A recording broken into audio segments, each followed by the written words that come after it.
मला सांगा मग तेव्हा हे तुम्हाला आले भेटायला पण तुमची भेट नाही झाली? नाही. मग पुढे काय 1-1.5 वर्ष फोनवर आम्ही कंटिन्यू फोनवरतीच बोलवतो. मग यांच्या घरी हिला बघण्याची वगैरे ते तुम्ही त्यांना सांगायचात की मला मुलगा बघायला हा, म्हणजे मी तेव्हा मग सांगितलेलं की घरचे स्थळ बघतात किंवा गुजरातीमध्ये आमचं असं बोलायचं की नाही दुसऱ्या कास्टमध्ये लग्न नाही करायचं, आपल्या कास्टमध्ये लग्न करायचं. बरोबर. तर मग मी ह्यांना सांगितलं की नाही आता घरचे नाही म्हणतायत. तुम्ही माहेरचे गुजराती? मी गुजराती आहे. आणि तुम्ही मराठी. अच्छा, मग तुमच्याकडे लग्न मुलं स्थळ बघायला सुरुवात झाली. हो. तुमचं काय होतं? तुमच्याकडे कोण बघत नव्हतं तुम्हाला मुलगी? नाही, मी मम्मीला सांगितलं होतं तसं. काय मम्मीला सांगितलं होतं? की मम्मी बोलली तुला जसं वाटेल तसं, म्हणजे मुलगी आवडली तर सांग घेऊन, म्हणजे फ्री होतं तसं घरी, त्यामुळे एवढं काय प्रॉब्लेम नव्हता. तुम्ही मुलगी सांगितली होती मम्मीला त्यावेळेस? पण कारण की फिक्स नव्हतं ना, कारण हिच्या बाजूने थोडासा प्रॉब्लेम होता त्यामुळे. पण तुम्ही न भेटता फक्त फोनवर बोलून कसं काय ठरवलं हे सगळं? नाही, मग आम्ही ते ठरवलं नव्हतं. मग मध्ये आमचा गॅप पडला होता 1-1.5 वर्ष. आम्ही काय बोलत ही माझा फोन वगैरे रिसीव्ह करत नव्हती ज्या मम्मीने. हो का? म्हणजे घरच्यांनी सांगितलेलं की आपल्याच कास्टमध्ये लग्न पण करायचं. घरच्यांनी सांगायला तुम्ही कधी भेटलेच नव्हते? नाही, म्हणजे फोनवर माझ्या मम्मीला मी सगळं फ्री माइंड सांगायची की हा असं एक पोरगा आहे, मला कंटिन्यू कॉल करतो, आमची फ्रेंडशिप आहे. माझ्या मम्मीला मी सगळं शेअर करायची. तर मम्मी बोलली की नको सध्या तरी, कारण की आपल्या जातीतच लग्न केलं पाहिजे. तर मी ह्यांना मग डायरेक्टली सांगून टाकलं की मला असं वाटत नाही आपल्या दोघांचं काही होणार आहे पुढे, मग आपण इथेच आपलं बोलणं बंद करूया. मी माझा मोबाईल नंबर चेंज केला, पण माझा मम्मीचा नंबर जो होता तो ह्यांच्याकडे होता. तर हे कंटिन्यू मेसेज किंवा 1-1.5 वर्ष मी कॉल करायचे.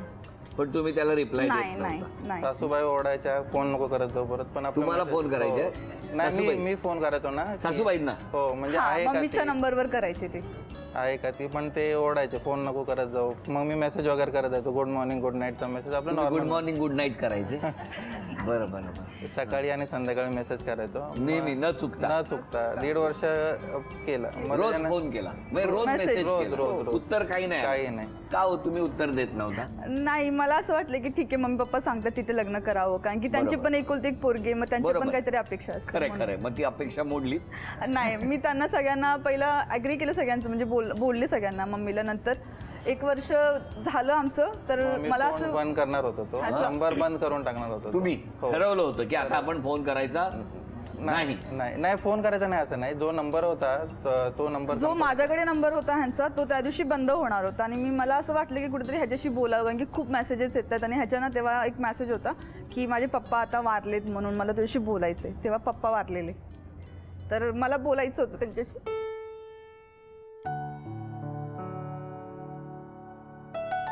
मी तेव्हा कॉल केला. मग तेव्हा शेवटचा दिवस होता त्या कॉलचा, म्हणजे मोबाईल बंद होणार होता आणि माझा फोन गेला. तेव्हा त्याला खूप आनंद झाला. काय झालं? नाही, तिचा फोन आला अचानक आणि मी कॉल घेत होतो. मी तो कॉल फेकून दिला कस्टमरला. म्हणजे आमच्यामध्ये ते डिस्कनेक्ट कॉल करणं म्हणजे ते एक म्हणजे क्राईम होते.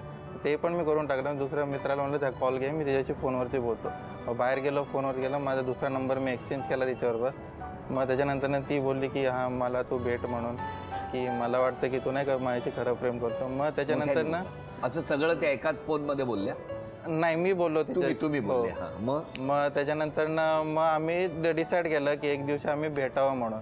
तर कुठे भेटले? 2 वर्षानंतर ना आम्ही फर्स्ट. बरं, आता सगळ्यांनी सांगा या दोघांबद्दल, कारण तुमचा सुद्धा या दोघांच्या यशामध्ये खूप मोठा वाटा आहे प्रत्येकाचा काही ना काही.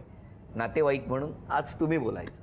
पहला तो हम लोग को नहीं यही था, एक्सपेक्ट ही नहीं था, तो तभी हम लोग ने किसी ने भी उसको ये सपोर्ट ही नहीं किया. हमने बोला कि नहीं हो सकता है करके, तो भी इसने ये बोला कि नहीं मैं भी नहीं. अब तो मम्मी का भी ऑपरेशन हो के तब भी ये मम्मी बीमार थी. हम लोग बोलते थे देख तेरे वजह से मम्मी को भी तकलीफ़ होगा. तो उसमें मम्मी और पापा और भाई को भी नहीं पता चला था. हमने किसी को नहीं बताया था उन लोगों को. फिर बाद में लास्ट में ये नहीं आई तो बताना ही पड़ा कि नहीं. तो पापा ने फिर हम दोनों को ही पकड़े, बोलते तुम लोग ने ही उसको सपोर्ट किया. हमने बोला हमें भी उतना नहीं पता था, ये इतनी चली जाएगी वो हम लोग को नहीं पता था करके. फिर उसके बाद शादी होके आई तो हमने फिर सोच लिया कि चलो जाने दो. फिर भी पापा नाराज़ थे. पापा तो एक्सपेक्ट नहीं कर रहे थे कि इसको अंदर लेंगे करके. पापा नहीं थे तब भी ये लोग आ गए. पापा दुकान चले गए थे, उसके बाद फ़ोन आया था ये लोग का कि हम लोग आ रहे करके. तभी भाई भी नहीं था, पापा भी नहीं थे घर में. नहीं भाई नहीं. लेकिन अभी कैसा लग रहा है? अभी तो अच्छा है, एकदम अच्छा लग रहा है. अच्छा लग रहा है. बोला, तुम्ही सांगा तुमच्याकडे कसं काय?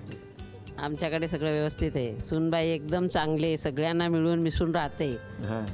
सगळ्यांना म्हणजे कोणी पाहुणे आले तरी पण तिला कंटाळा येत नाही, काय नाही, व्यवस्थित सगळ्यांचा पाहुणचार होतो. सगळं काय खूप खुश आहात, समाधानी आहात? खूप खूप. एखाद्या मुलीचं जेव्हा जमतं तेव्हा मुलगा मुलीला आई वडिलांबद्दल पहिले सांगतो. माझं जमलं तेव्हा माझ्या नवऱ्याने दादा वहिनींबद्दल सांगितलं की माझे मिस्टर नाही आले, पण मिस्टरांच्या शिक्षणापासून ते त्यांचं सेटल होईपर्यंत सगळी आर्थिक मदत जी आहे ती दादानी केली. आणि माझं पण लव्ह मॅरेज आहे, त्याच्यात पुढाकार दादानी घेतला.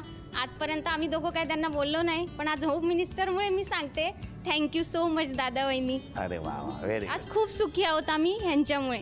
अच्छा, पण आता सगळे खुश आहात ना? आनंदात आहात ना? समाधानी आहात ना? अजून काय पाहिजे सांगा. इतक्या वर्षानंतर हे दोघेही हसतायत, तुम्ही हसतात, खूप आनंदाचा क्षण आहे. अशा वेळेला आता ते अभिनय करणार आणि तुम्ही त्यांना बक्षीस मिळवून द्यायचं. हां, घ्या एक चिठ्ठी. पहिली मराठी चित्रपट आहे. अभिनंदन. झी मराठीकडून ही भेटवस्तू. अभिनंदन. दुसरी चिठ्ठी घ्या.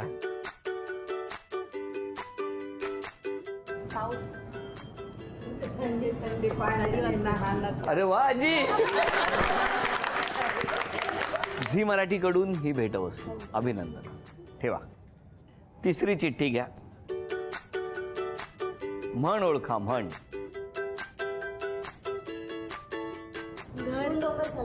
अभिनंदन. झी मराठीकडून ही भेटवस्तू. अभिनंदन. केप्रकडून ही भेटवस्तू तुमच्यासाठी. अभिनंदन. वहिनी मला सांगा, 3 अपेक्षा सांगा मिस्टरांकडून. कधी त्यांना वाटते की सगळं काही परफेक्ट असं, म्हणजे जे खर्च होते ते लिहून ठेवायचं, जे काम सांगतो लगेच झालं पाहिजे. कधी कधी मला होत नाही, पोरांचं सगळं बघता कधी कधी होत नाही मला परफेक्ट एकदम ठेवायला, तर ते त्यांना राग येते, चिडतात ते. मग मला असं आहे की ते समजून घ्यावं. मला काय हो, तिला समजून घेतोय म्हणून 15 वर्ष एकत्र आहोत. कोण कोणाला समजून घेतंय हे नंतर बघूया, पण थोडंसं जरा राग कमी करा. दुसरी अपेक्षा. दुसरी म्हणजे जे ते नसतात तेव्हा मुलांचा अभ्यास वगैरे मी बघते. जेव्हा ते इकडे असतात असं मला वाटतं ते इकडे असताना थोडंसं तरी त्यांचा अभ्यास त्यांनी घ्यावा. ते कधी घेत नाही. बोला काय हो. की अभ्यासात मी कमीच होतो, आता मी त्यांचा काय अभ्यास घेणार. तिसरी अपेक्षा. स्वभाव सगळं चांगलं आहे, आहेत तसं राहू द्या. स्वभाव चांगला आहे तसं राग, फक्त रागावणं कमी करा. हो नक्की. तुमच्या 3 अपेक्षा सांगा. तिला कुठली कामं सांगितली तर एखाद्या कामाची अशी वेळ असते की ती त्या वेळेत झालं पाहिजे. सगळीच कामं नाही, पण एखादं काम असं असतं की बँकेत जायचं आहे, तर बँक बंद झाल्यानंतर बँकेत जाण्यात काय फायदा नाही. तर असं काम ओळखून ॲटलिस्ट तेवढी कामं तरी तिने वेळेत करावी. काय हो, मान्य आहे? हो मान्य आहे. चला, व्हेरी गुड. आता दुसरी अपेक्षा. सगळं काही व्यवस्थित आहे, याच्या पुढे व्यवस्थित राहीलच. अजून काही अपेक्षा नाही? नाही असं विषय. बरं, आज धन्यवाद द्यायचे तर कुणाला देणार आणि क्षमा मागायची तर कुणाची मागणार? धन्यवाद या सगळ्यांना की त्यांनी सपोर्ट केला आणि हिच्या घरच्यांनी पण आम्हाला, आम्ही जे काही केलं त्यांच्या मनाविरुद्ध केलं, पण त्यांनी लगेच आम्हाला स्वीकारलं. तर त्या सगळ्यांचे मी धन्यवाद. आणि सॉरी तसं कोणाला नाही बोलायचं. तुम्ही हो. धन्यवाद मी सगळ्यांना बोलते. लग्न झाल्यानंतर मला काही माहिती नव्हतं, जेवण बनवायचं नाही, मराठी बोलता येत नव्हतं, समजायचं बोलता येत नव्हतं. आणि हे बाहेर गेलेले सगळ्यांनी मला सांभाळून घेतलं. कधी काय म्हणजे ओरड नाही की तू असं करते तसं करते. आत्ता पण की मी जे करते ते करतात. मग सगळ्यांना थँक्यू, मला सांभाळून घेतलं. आणि सॉरी बाहेरचा ना आईबाबांना. लग्न झालं तेव्हा मला माहिती आहे खूप त्यांना त्रास. बरं मला सांगा, आता कसं काय जमलं? मी बँकमध्ये होती जॉबला ॲज आय सेड, आणि मी ह्यांचं लोन केलेलं, personal loan. My first bank loan. Still I am paying the EMI. परत लग्न ठरवलं, म्हणजे लग्न केलं. मग लग्नाला फटाके वाजले नसतील ना?